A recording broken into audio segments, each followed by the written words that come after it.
तो बहुत लोग पहले डेमो देता है, हम लोग क्या करते हैं कि एडमिशन लेने के बाद 7 दिन का डेमो देते हैं। अगर बच्चा को 7 दिन तक हमारे कॉन्सेप्ट समझ में नहीं आया, हमारे टॉपिक जो भी पढ़ाया जा रहा है, अगर उसको लग रहा है कि नहीं हमको नहीं समझ में आ रहा है, तो जो भी उससे एडमिशन के टाइम फी लिया गया वो 100% रिफंड है। तो यहाँ पे क्राउड बहुत कम है, जिसके कारण टीचर्स हम पे स्पेशली फोकस कर पाते हैं। और बाकी इंस्टीट्यूट के कंपैरिजन में इसलिए अच्छा है क्योंकि बाकी इंस्टीट्यूट में वहाँ पे पर्सनली किसी स्टूडेंट पे उतना टाइम नहीं दिया जाता, और यहाँ पे क्लास के बाद हम पे टाइम दिया जाता है। यहाँ पे हम लोग खुद बैठ के सेल्फ स्टडी करते हैं और जो डाउट होता है तुरंत हमारा वहाँ पे क्लियर किया जाता है। 9th 10th 11th 12th या फिर जो बच्चे, बहुत सारे ऐसे बच्चे हैं जो जेईई नीट की तैयारी किए हैं बट सिलेक्शन नहीं हुआ है, 1 साल का वो ड्रॉप लेना चाहते हैं, तो उनका एडमिशन हम लोग लेते हैं। फ़ी अलग अलग फ़ी स्ट्रक्चर है। 9th 10th जो भी फ़ी स्ट्रक्चर है वो यहाँ के लोकेलिटी को देखते हुए रखा गया है। अगर हम बात करें अपने 11 12 जेईई नीट के कोर्स का, तो जहाँ बाहर आपको 2 से 3 लाख का खर्च है, वहाँ हमारे यहाँ लगभग मतलब 1 लाख रुपए के आसपास में आपका काम हो जाता है 2 साल का। इससे काफ़ी बचत भी है, उनका लॉजिंग फूडिंग भी बच जाता है। और हमारे यहाँ केवल आपको अपने पढ़ाई पे फोकस करना है, बाहर जाइएगा तो व्यवस्था का भी आपको फेस करना है, व्यवस्था करना है, तब जाके आप पढ़ाई कर पाइएगा। सिवान के छात्र छात्रा कड़ी मेहनत करके बोर्ड की परीक्षा में बेहतर अंक ला तो देते हैं, लेकिन आईआईटी एनआईटी मेडिकल जैसे कंपटीशन की परीक्षाओं के तैयारी करने के लिए पटना, कोटा जैसे बड़े शहरों में जाना पड़ता है।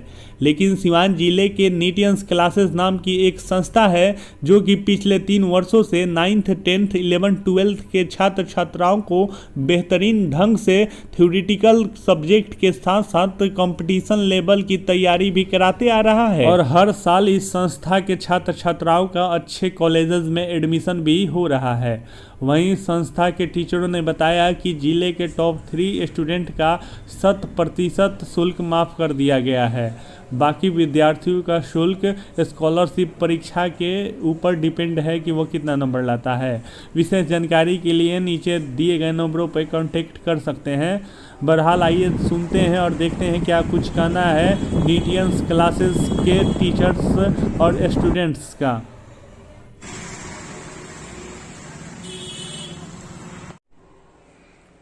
किस प्रकार का इंस्टीट्यूट और किस प्रकार का शिक्षा यहाँ पर दी जाती है? सबसे पहले तो सिवान न्यूज़ की तरफ से जितने भी मैट्रिक में या इंटर में जो छात्र इस बार बिहार बोर्ड से उत्तीर्ण हुए हैं, उन सभी बच्चों को एनआईटीएन परिवार के तरफ से बहुत बहुत बधाई, और हम उनके उज्जवल भविष्य की कामना करते हैं, वो आगे जो है अच्छा करें। हमारी संस्थान जो है वो आईआईटी और नीट की तैयारी कराती है। क्लास 9th से हम लोग आईआईटी और नीट का फाउंडेशन जो है शुरू करते हैं। 9th 10th में भी बच्चों को जो है उस लेवल तक की पढ़ाई देते हैं, जब वो 11th 12th में जाएं तो उनके लिए इजी हो जाए। तो स्पेशली हम लोग काम आईआईटी और नीट के लिए करते हैं। अच्छा, एडमिशन का क्या प्रोसेस है आपके इंस्टीट्यूट में? एडमिशन का प्रोसेस सर, पहला वर्बल टेस्ट होता है। हम लोग बेसिक बच्चों को देखते हैं कि पहले बच्चे के पास क्या क्वालिटी है, कंसेप्ट है। अगर वो वहाँ क्वालिफाई करता है तो फिर हम लोग एक पेपर पेन टेस्ट लेते हैं, क्योंकि एक वर्बल टेस्ट होना बहुत ज़रूरी है, क्योंकि उससे पता चलता है एक टीचर को कि इस बच्चे का क्या लेवल है। पेन पेपर में क्या होता है कि एमसीक्यू पेपर होता है, तो इन केस कि वहाँ पे बहुत सारे ऐसे जो एवरेज बच्चे हैं वो तुक्का मार के कुछ स्कोर अच्छा कर लेते हैं, तो उससे पता नहीं चल पाता है कि बच्चा जो है एक्चुअली में क्या है। यहाँ पर फैकल्टी की क्या सुविधा है, कैसे फैकल्टी हैं आपके यहाँ? हमारे यहाँ जो भी फैकल्टी हैं वो आईआईटी या एनआईटी से हैं, और हमारे फिजिक्स और केमिस्ट्री के जो फैकल्टी हैं वो बंसल क्लासेस कोटा से बिलोंग करते हैं। जितने भी टीचर हैं वो सारे एक्सपीरियंस टीचर हैं, और जो भी चीज़ की हम लोग प्रिपरेशन करा रहे हैं उस एग्ज़ाम को उन्होंने क्रैक किया है, उस कॉलेज में उन्होंने अपना दाखिला कराया है उस एग्ज़ाम को क्रैक करने के बाद। और सबसे बड़ी बात, हम आपको एक और बात याद दिलाना चाहेंगे। आप जब हमारे इंस्टीट्यूशन का उद्घाटन हुआ था तो उस समय आप आए थे, और आज आप वापस हमारे यहाँ हैं, तो वहाँ पे एक दिन आपने उस समय एक सवाल किया था कि सर ऐसा तो नहीं कि एडमिशन के टाइम बच्चे टीचर रहते हैं और जैसे एडमिशन हो जाता है सारे टीचर चले जाते हैं। तो मैं आपको बता दूं कि जितने पहले टीचर थे वो तो हैं ही, और उससे कुछ और ज़्यादा टीचर हैं। चलिए, ऐसा देखा जाता है कि सिवान में जितने भी मेडिकल और आईआईटी के तैयारी कराने वाले इंस्टीट्यूट थे लगभग 2 साल के अंदर सभी बंद हो गए हैं, लेकिन आपका अभी तक चल रहा है। क्या लगता है आगे भी ऐसे ही चलता रहेगा? बिल्कुल, ये हम लोग एक लक्ष्य ही लेके निकले हैं कि हम लोग का जो मिशन है कि बिहार का जो बच्चा बाहर जाता है या जो टीचर्स भी हैं वो बिहार से बाहर जाके अपने आप को स्टेबलाइज करने की कोशिश करते हैं, या फिर बहुत बार ऐसा होता है कि रिवर्स भी होता है, जो लोग बाहर जाके अपने कार्य को स्थापित करना चाहते हैं वहाँ नहीं हो पाते हैं, भाग दौड़ की ज़िंदगी रहती है, वो अपने घर से दूर हो जाते हैं। तो हम लोग का ये मिशन ही है कि बच्चे को भी यहीं पढ़ाया जाए, और जो लोग हैं जो बाहर जाके पढ़ा रहे हैं, बड़े बड़े संस्थान में पढ़ा रहे हैं, वो भी अगर यहाँ आते हैं तो उनके लिए ये प्लेटफॉर्म क्रिएट हो रहा है। और ये हम लोग 4 साल से कर रहे हैं। बहुत लोगों ने कहा कि ये जो है कि पहाड़ पे पेड़ उगाने जैसा है, लेकिन आज 4 साल से बहुत सारे इंस्टीट्यूशन आए, यहाँ तक कि आकाश भी आया, बंद हो गया, और भी बहुत सारे इंस्टीट्यूशन आए हमारे साथ जो बंद हो गया, बट हम लोग इस 4 साल से कंटिन्यू चल रहे हैं और रिजल्ट भी दे रहे हैं। ऐसा नहीं कि केवल चल रहा है। जैसे लास्ट ईयर हम लोग का जो पहला रिजल्ट था दिव्या मिश्रा का, वो एनआईटी पटना में आज CSC branch, computer science branch से जो है इंजीनियरिंग कर रही है एनआईटी पटना से। और इस सेशन में हमारे यहाँ से एनआईटी पटना, एनआईटी सूरत और एनआईटी श्रीनगर जो है 2 बच्चों का सिलेक्शन हुआ है। मेडिकल में भी हम लोग अच्छा स्कोर किए हैं। फर्स्ट अटेम्प्ट में जो है बच्ची जो है लगभग 520 के आसपास स्कोर की है। हम लोग उम्मीद कर रहे हैं कि कोरोना के बाद जो है उसका रिजल्ट और अच्छा होगा और नेक्स्ट सेशन में उसका सिलेक्शन भी होगा। ऐसा देखा जाता है कि जो बच्चे तैयारी करते हैं आईआईटी का या मेडिकल का, उनका लैंग्वेज काफ़ी समस्या आता है लैंग्वेज क्वेश्चन में। जैसे थ्योरेटिकल क्वेश्चन में जो भी न्यूमेरिकल होता है वो तो आसानी से बना लेते हैं, लेकिन थ्योरेटिकल अच्छा से अटेम्प्ट नहीं कर पाते हैं। उसके लिए क्या फैसिलिटी है आपके इंस्टीट्यूट में? जी, जैसे मैं आपका बात समझ पा रहा हूँ कि जो बच्चा आईआईटी और नीट की तैयारी करता है तो उसको ज़्यादातर हम लोग न्यूमेरिकल क्वेश्चंस कराते हैं, और जब बोर्ड की परीक्षा आती है तो वहाँ प्रॉब्लम्स होते हैं। तो हम लोग उसके लिए जो प्रोसेस रखे हैं, और ये प्रोसेस आप जान लीजिए कि और कहीं नहीं होता है, इवन किसी भी और अदर इंस्टीट्यूशन में नहीं होता है।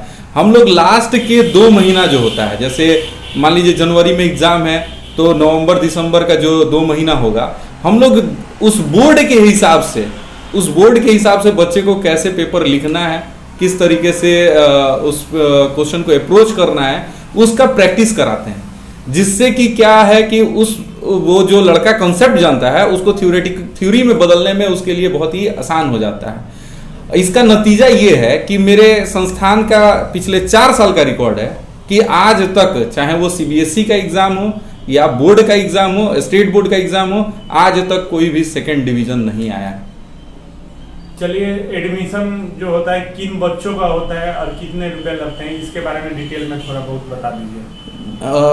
हमारे यहाँ जो एडमिशन है वो जो बच्चे 9th में जा रहे हैं, 9th 10th 11th 12th, या फिर जो बच्चे, बहुत सारे ऐसे बच्चे हैं जो जेई नीट की तैयारी किए हैं बट सिलेक्शन नहीं हुआ है, 1 साल का वो ड्रॉप लेना चाहते हैं, तो उनका एडमिशन हम लोग लेते हैं।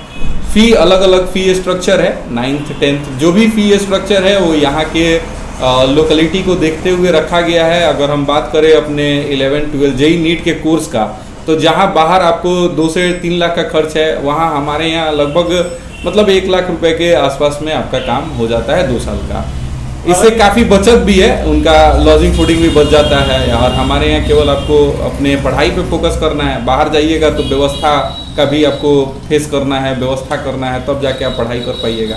यहाँ आप अपने घर पे रह के अपने केवल पढ़ाई पे फोकस करिएगा, जहाँ रिजल्ट आने का चांस ज़्यादा है। अगर कोई बच्चा आपके यहाँ एडमिशन लेता है और उसके बाद उससे असंतुष्टि होती है तो क्या कर सकता है वो? देखिए, जैसे हम लोग एडमिशन लेने के बाद समझिए कि वो जो डेमो क्लास होता है ना, तो बहुत लोग पहले डेमो देता है। हम लोग क्या करते हैं कि एडमिशन लेने के बाद 7 दिन का डेमो देते हैं। अगर बच्चा को 7 दिन तक हमारे कॉन्सेप्ट समझ में नहीं आया, हमारे टॉपिक जो भी पढ़ाया जा रहा है, अगर उसको लग रहा है कि नहीं हमको नहीं समझ में आ रहा है, तो जो भी उससे एडमिशन के टाइम फी लिया गया है वो 100% रिफंड। सिवान के जनता से, सिवान के गार्जियन से और छात्रों से क्या अपील करना चाहेंगे? हमारा यही अपील है कि सर, परेशानी से नहीं, आसानी से रिजल्ट लाने का काम किया जाए। हम लोग जो है एक रिजल्ट के लिए, यानी 11 12 के कोर्स के लिए, और या कहिए कि जेई नीट के लिए हम लोग इतना परेशान हो जा रहे हैं, पटना कोटा दिल्ली भाग रहे हैं। और उसके बाद मानसिक परेशानी तो रहता ही है, आर्थिक परेशानी से भी हम लोग जूझ रहे हैं, जबकि स्टूडेंट भी बिहार का और टीचर भी बिहार का। अगर हम इन चीज़ों को स्टेबलाइज यहाँ कर दें तो वो रिजल्ट परेशानी से नहीं बल्कि बहुत आसानी से रिजल्ट आ जाएगा। तो हम चाहेंगे कि जो भी यहाँ पे गार्जियन है वो यहाँ पे सिस्टम डेवलप करने में सहयोग करे, सिस्टम पे भरोसा करे। रिजल्ट आया है और अच्छा रिजल्ट आएगा। अभी तो हम लोग एवरेज बच्चे से रिजल्ट ले रहे हैं, जब क्रीम बच्चे डिफरेंट स्कूल के क्रीम बच्चे भी मिलने लगेंगे तो और अच्छा रिजल्ट आएगा। तो आप लोग जो भी यहाँ सिवान के लोग हैं उन लोगों से यही अपील है कि आइए, सहयोग करिए, मिलके हम लोग काम करें और अपने ही क्षेत्र में इस सिस्टम को स्टेबलाइज करें कि जिससे कि हमको बाहर नहीं जाना पड़े। चलिए, लास्ट क्वेश्चन ये रहेगा कि जितने भी इंस्टीट्यूट है उन्होंने अपने नाम के आगे IITian लगा रखा है, आपने NITian लगा रखा है, इसका क्या कारण है? देखिए, हम लोग जब स्टेबलाइजमेंट शुरू किए थे तो उस समय हमारे टीम में लगभग जितने भी टीचर थे वो NIT से बिलोंग करते थे, तो हम लोगों ने बस ऐसे ही जो है NITian रख लिया। अभी हम लोग प्लान कर रहे हैं इस नाम को चेंज भी करना है। हो सकता है कि बहुत जल्द इसका नाम हम लोग वेक्टर एकेडमी की तरफ मूव करेंगे। NITian रखने का यही रीज़न था कि जितने भी टीम में लोग थे स्टार्टअप में, वो सारे लोगों ने कहा कि चलो यार NITian के ही नाम से शुरू करते हैं। कंसेप्ट बहुत ही अच्छे तरीके से क्लियर किया जाता है। जैसे सर हमारे साथ बैठते हैं और हमें अपने मतलब जिस तरह समझ आ जाए उस तरह समझाते हैं, इजी से इजी वे में क्लियर होता है। यहाँ के टीचर्स लोग हैं, जैसे बाकी के इंस्टीट्यूट में ऐसा है जो टीचर्स लोग मतलब बाकी तो बता पाते हैं, लेकिन यहाँ के टीचर्स लोग ऐसे हैं जो बहुत मेहनत करते हैं। मतलब यहाँ के हम लोग को बैठ के जैसे सुबह से 8 बजे से लेके शाम 5 बजे तक क्लासेस होती है। जैसे सर लोग भी बहुत मेहनत करते हैं और मतलब हम लोग के साथ 5 बजे तक लोग बैठते हैं और जो भी डाउट है वो सब क्लियर करवाते हैं। और थ्योरेटिकल क्वेश्चन जैसे है वो सर लोग कंसेप्ट हम लोग का सबसे पहले कंसेप्ट क्लियर किया जाता है। जितने भी डाउट होते हैं सारे टीचर अच्छे से क्लियर करवाते हैं और थ्योरेटिकल पार्ट भी होता है यहाँ पे। और कोई भी प्रॉब्लम होता है तो फिर मतलब सारे प्रॉब्लम का सॉल्यूशन करवाते हैं यहाँ पे। और सुबह में 8:30 से लेके क्लासेज यहाँ पे 6 बजे तक अब हो रही है। और मतलब टीचर बच्चे के साथ बैठ के अपना पूरा टाइम देते हैं ताकि हम लोग को जो भी प्रॉब्लम हो वो क्लियर हो सके। दूसरे कोचिंग में मुझे लगता है ऐसा, मुझे ज़्यादा तो नहीं पता, लेकिन वहाँ कोई बुक कंपलसरी कर दिया जाता है कि यही बुक यहाँ सॉल्व करना है। लेकिन यहाँ ऐसा नहीं है, यहाँ पे जो भी बुक लाते हैं वो सॉल्व होता है। और स्कूल से भी, यहाँ कोचिंग से भी मॉड्यूल प्रोवाइड किया गया है वो कि जो बहुत अच्छा है, हम लोगों को अच्छा लगता है वो। और जैसे कि फिज़िक्स में है HC वर्मा या फिर नरेंद्र अवस्थी, जो भी बुक लाते हैं लोग वो सॉल्व होता है। तो बुक का यहाँ पे स्टैंडर्ड अच्छा है। बाकी स्कूल्स में टीचर्स जैसे भी हो, लेकिन यहाँ पे टीचर्स जितने भी हैं सारे NIT IIT किए हुए हैं और बायो के भी जो टीचर है वो PhD किए हुए हैं। बहुत बढ़िया से कंसेप्ट क्लियर कर पाते हैं। सबसे पहले तो हमें कंसेप्ट देते हैं, इंग्लिश में भी समझाते हैं और हिंदी में भी समझाते हैं, फिर उस पर एग्जाम्पल्स कराते हैं, फिर हमें खुद से क्वेश्चंस करने का टाइम देते हैं और फिर उसी दिन डाउट भी क्लियर होता है। फिर हम लोग डेली कुछ ना कुछ सीख के ही घर जाते हैं। इसलिए हम लोग का थ्योरी भी बहुत अच्छे से क्लियर हो पाता है। हर क्लास के अगले दिन जो पिछले क्लास में होता है उससे रिलेटेड क्वेश्चंस करते हैं टीचर्स, थ्योरी बेस्ड भी और न्यूमेरिकल्स बेस्ड भी, इसलिए बहुत अच्छे से क्लियर हो पाता है। हमको जहाँ तक लगता है कि मेनली यहाँ पे जो भी इंस्टीट्यूशन है जो स्पेशली इस बात पे फोकस करते हैं कि हमारा जो बोर्ड है 10th या 12th का बोर्ड है उस पे उन लोगों का ज़्यादा फोकस रहता है। तो इट में भी कि ये एक कॉज रह सकता है। बाकी अब हम तो स्कूल ज़्यादा मतलब नहीं जानते हैं कि क्या कैसा है, बट हो सकता है कि उन लोगों का फोकस ज़्यादा बोर्ड की तरफ हो, इसलिए वहाँ पे कॉम्पिटिटिव व्यू नहीं रहता है। जैसे हम आपको बताएं कि बाहर में ऐसा है कि 10th क्लास के भी बच्चों में एक कंपटीशन का भावना रहता है कि NTSC का एग्ज़ाम देना है, ओलंपियाड देना है, तो KVPY देना है। तो वो एग्ज़ाम यहाँ अभी प्रचलित ही नहीं है। इसका रीज़न यही है कि स्कूल में इस तरह के हम लोग कॉम्पिटिटिव लेवल को इम्प्रूव नहीं करते हैं। अगर इस चीज़ को अगर हम लोग इम्प्रूव करें तो हो सकता है कि स्कूल से ही रिजल्ट आ जाएगा नीट का। मैं यहाँ केमिस्ट्री की फैकल्टी हूँ, स्पेशली फिजिकल केमिस्ट्री यानी इनऑर्गेनिक केमिस्ट्री देखती हूँ। क्वालिफिकेशन कहाँ क्या है? I have completed my BTech from IIT ISM Dhanbad, BTech in electronics and communication engineering. क्योंकि यहाँ जो भी सिवान में इंस्टीट्यूशन है, मुझे नहीं लगता है कि कोई भी IIT और नीट के प्रिपरेशन कराते हैं। हम लोग specially neat and IIT JEE की ही प्रिपरेशन कराते हैं, तो इसलिए हमारा इंस्टीट्यूट और सारे इंस्टीट्यूशन से हटके ही है। We are focused on IIT JEE and NEET. परिचय दे दीजिए अपना। My name is Lovely Gupta.